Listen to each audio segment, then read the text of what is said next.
सर्वात महत्वाचं म्हणजे सकाळी जेव्हा ऑफिसला गेलो आणि रोजच्या सवयीनुसार पोर्टलवर बातम्या बघत होतो, मग टॉप न्यूज वरच हेडलाईन आली की अजित पवारांच्या विमानाचा अपघात. सुरुवातीला 3 जखमी वगैरे अशा बातम्या सुरू झाल्या आणि लगेच 5 ते 10 मिनिटातच अजितदादांचा मृत्यू झाला असं जाहीर करण्यात आलं. आणि वेगवेगळ्या प्रतिक्रिया मी ऐकत होतो, पाहत होतो. पूर्ण ऑफिसमध्ये आज काही लक्ष लागतच नव्हतं आणि पहिल्यांदाच कोणता राजकीय नेता गेल्याचं मला खरंच आतून दुःख होतं, कारण हा खराच कामाचा माणूस होता.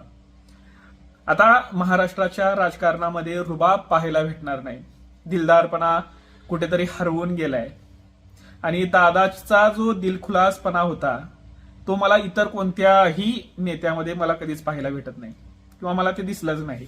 आणि सर्वात महत्वाचं म्हणजे दादाची अधूनमधून स्टेजवरून केली जाणारी कॉमेडी, त्याचा तर मी विशेष फॅन आहे.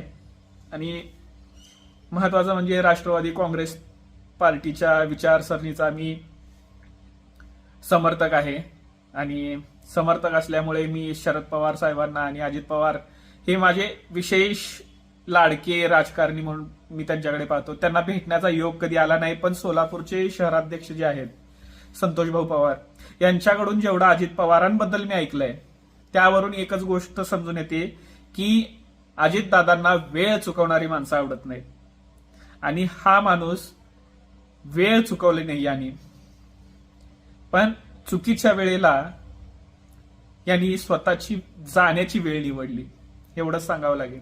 आणि अजितदादांच्या कामाचा मी विशेष फॅन आहे. अरे माणूस थकतच नाही. पवार साहेबांच्या हातामध्ये जसं नेहमी कागद दिसतात, फायली दिसतात, अगदी त्याचप्रमाणे अजितदादांच्या हातामध्ये नेहमी कुणाचे ना कुणाचे निवेदन असायचे, कुणाचे ना कुणाच्या तक्रारीचे कागद असायचे. एका फोनवर सगळी कामं अजितदादा करायचे.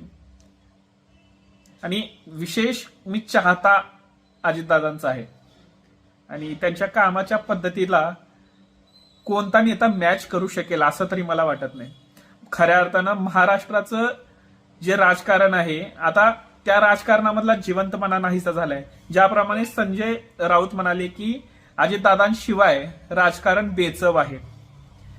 राजकारणात वर गप्पा मारायला सुद्धा अजित पवार लागतो, आता ते नाहीये.